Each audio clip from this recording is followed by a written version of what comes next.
Las empresas tienen que pagar como personas. Por lo tanto, no hacen ningún aporte a los ingresos fiscales. Todo el esfuerzo fiscal está centrado en las espaldas del quien compra, el 20% del IVA, el 19% del IVA. Ese es el 50% del ingreso del Estado. La mitad de la educación, para que ustedes sepan, la mitad de la educación que el Estado, de los ingresos que el Estado gasta en educación, lo pone uno cuando gasta en algún boliche, en el supermercado, en cualquier parte, y paga el 20% del IVA, el 19%. Está aportando al 50% de todos los gastos del Estado. Por lo tanto, ni siquiera es gratis esa educación que malamente paga actualmente el Estado. Y las empresas no aportan a los ingresos fiscales.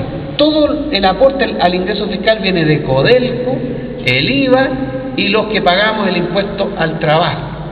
Esa es la recaudación tributaria.